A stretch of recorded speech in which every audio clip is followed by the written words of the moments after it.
दिल्ली में नहीं मिलेंगे 2500 रुपए। उन महिलाओं को 2500 रुपए ये देंगे जिनके पास बीपीएल का कार्ड है, और दूसरा उनके पास कोई सरकारी नौकरी नहीं होनी चाहिए। लेकिन चुनाव से पहले जो आम आदमी पार्टी है उसने घोषणा की थी कि हम सभी महिलाओं को 2100 रुपए देंगे। इसके बाद भारतीय जनता पार्टी ने भी 2500 रुपए देने की घोषणा की थी। लेकिन भाई मैं तो ये मानता हूँ उस सरकार को चुनो जो विकास करे, जो आपके बच्चों को रोजगार दे, जो आपको जो है अच्छी सुविधाएं दें। पुरुष हैं भारत के अंदर या महिलाएं हैं, उनका हम इलाज भी कराएंगे दिल्ली के अंदर। ये पहले आम आदमी पार्टी ने इसकी घोषणा की थी।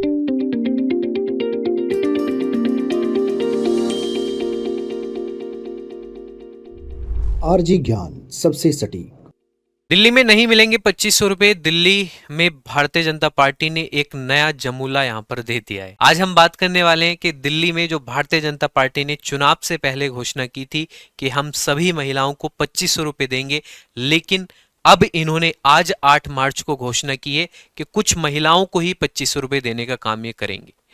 उन महिलाओं को 2500 रुपए ये देंगे जिनके पास बीपीएल का कार्ड है, और दूसरा उनके पास कोई सरकारी नौकरी नहीं होनी चाहिए, उनकी आय 3 लाख से कम होनी चाहिए, और उनके परिवार में अगर ज्यादा महिलाएं हैं, मतलब 2 3 4 महिलाएं हैं, तो उनमें से केवल एक महिला को ही 2500 रुपए मिलेंगे। अब इसकी घोषणा जो है दिल्ली सरकार के द्वारा की गई है, जो भारतीय जनता पार्टी की दिल्ली में सरकार है। अब जानते हैं इसकी घोषणा चुनाव से पहले सभी पार्टियों ने की थी।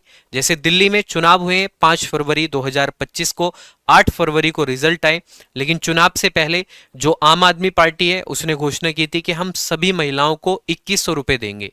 इसके बाद कांग्रेस के द्वारा भी 2500 रुपए देने की घोषणा की गई। इसके बाद भारतीय जनता पार्टी ने भी 2500 रुपए देने की घोषणा की थी, और उस समय चुनाव में यह बोला गया था कि हम सभी महिलाओं को 2500 रुपए देंगे। लेकिन आज अंतर्राष्ट्रीय महिला दिवस के मौके पर 8 मार्च को बीजेपी बोलती है कि हम केवल बीपीएल जो कार्ड धारक महिलाएं हैं उनको ही 2500 रुपए देने का काम करेंगे। तो भाई चुनाव से पहले तो इतने बड़े बड़े वादे जो हैं भारतीय जनता पार्टी या अन्य पार्टियां करती हैं, लेकिन चुनाव के बाद क्यों ये नई नई कंडीशन लगा के इस तरीके की घोषणा करती हैं? क्या यह आम नागरिकों के साथ गलत होता है? क्योंकि आम नागरिकों को पहले फंसाया जाता है इन पार्टियों के द्वारा कि हम इतने रुपए आपको देंगे, और फिर बाद में इस तरीके से जो है ये आम नागरिकों के साथ ये पार्टियां करती हैं।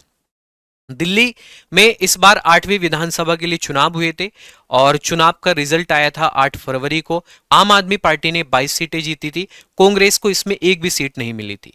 भारतीय जनता पार्टी की 27 साल के बाद दिल्ली में वापसी हुई थी। 27 साल तक भारतीय जनता पार्टी की सरकार दिल्ली में नहीं थी। भारतीय जनता पार्टी ने इस बार दिल्ली को एक महिला मुख्यमंत्री दिया, और दिल्ली की ये चौथी महिला मुख्यमंत्री बनी थी, रेखा गुप्ता। इससे पहले दिल्ली की 3 महिला मुख्यमंत्री रह चुकी हैं। जैसे दिल्ली की पहली महिला मुख्यमंत्री बनी थी सुषमा स्वराज, दिल्ली की दूसरी महिला मुख्यमंत्री बनी थी शीला दीक्षित, और दिल्ली की तीसरी महिला मुख्यमंत्री बनी थी आतिशी, और अब दिल्ली की चौथी महिला मुख्यमंत्री रेखा गुप्ता बनाई गई थी। पहले इनके मुख्यमंत्री के बनने के ऊपर ही सवाल खड़े हुए थे, क्योंकि इन्होंने कई विवादित बयान दिए थे और वो काफी वायरल हुए। उसके बाद जो है सब आस लगा रहे थे कि अंतर्राष्ट्रीय महिला दिवस के मौके पर दिल्ली की महिलाओं को वास्तव में भारतीय जनता पार्टी क्या 2500 रुपए देगी। लेकिन आज भारतीय जनता पार्टी ने यह दिखा दिया है कि राजनीति में कहना आसान होता है लेकिन करना बहुत मुश्किल होता है। लेकिन भाई मैं तो ये मानता हूं उस सरकार को चुनो जो विकास करे, जो आपके बच्चों को रोजगार दे, जो आपको जो है अच्छी सुविधाएं दे। इस तरह से किसी भी पार्टी की, मैं एक पार्टी की बात नहीं कर रहा हूं, कोई भी पार्टी अगर आप ये लालच अगर चुनाव से पहले देती है कि हम आपको 4000 रुपए देंगे, 5000 देंगे, 10,000 देंगे, तो ये लालच ही दिया जाता है, क्योंकि आप उसकी ओर चले जाते हैं। लेकिन आप ये नहीं देखते कि दिल्ली में या किसी अन्य राज्य में कोई भी पार्टी के द्वारा क्या वो रोजगार देने की बात कर रही है, क्या आपके बच्चों को शिक्षित करने की बात कर रही है, क्या फ्री में एजुकेशन दिलाने की बात कर रही है, क्या स्कूलों में सुधार करने की बात कर रही है, क्या स्वास्थ्य सुविधाओं को लेकर कोई बात कर रही है? क्योंकि आम आदमी पार्टी ने भी इस तरीके की घोषणा की थी कि अगर हम चुनाव जीतेंगे तो हम 2100 रुपए महिलाओं को देंगे, और जो मंदिरों में पुजारी हैं और जो गुरुद्वारे में ग्रंथी होते हैं उनको हम 18,000 रुपए प्रति माह देने का काम करेंगे। दूसरा, इन्होंने ये भी कहा था जो दलित छात्र दिल्ली में हैं उनको हम विदेश पढ़ने के लिए भी भेजेंगे। मतलब ये वादे जो है चुनाव से पहले किए गए थे। और दूसरा ये भी कहा था जो बुजुर्ग पुरुष हैं भारत के अंदर या महिलाएं हैं उनका हम इलाज भी कराएंगे दिल्ली के अंदर। ये पहले आम आदमी पार्टी ने इसकी घोषणा की थी, लेकिन बीजेपी भी इस तरीके की घोषणा करती है, और आज बीजेपी कहती है कि केवल बीपीएल कार्ड धारक को यह योजना दी जाएगी। और फिर अपने फायदे गिनाती है। कोई भी पार्टी हो अपने फायदे गिनाती है कि हम ये करेंगे वो करेंगे। अब तो भाई समय ही बताएगा क्या होता है दिल्ली में। तो भाई मैं तो यही कहूंगा कि उस पार्टी को ही चुने जो आपका विकास करे, आपके बच्चों को रोजगार दे, क्योंकि अगर रोजगार मिल जाता है तो भाई बच्चों का फ्यूचर बिल्कुल सही हो जाता है। क्योंकि ये जो पार्टियां होती हैं ये 5 साल के लिए चुनाव जीतती हैं, जीवन भर कोई भी पार्टी नहीं रहती है, फिर सरकार चेंज होगी, फिर दूसरी सरकार आएगी।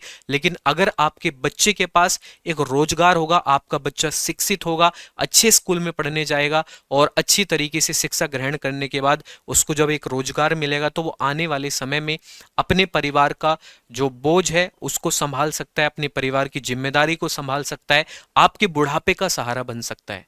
तो भाई मैं तो यही कहना चाहूंगा आप सभी प्यारे भाइयों से, किसी भी राज्य के अगर कोई भी व्यक्ति इस वीडियो को देख रहा है तो भाई उस पार्टी को चुने जो आपको रोजगार और शिक्षा से संबंधित और स्वास्थ्य से संबंधित की गारंटी दे, और पहले से ही उससे पूछ लें कि भाई बाद में कुछ गड़बड़ तो नहीं करोगे जैसे दिल्ली में गड़बड़ होगी।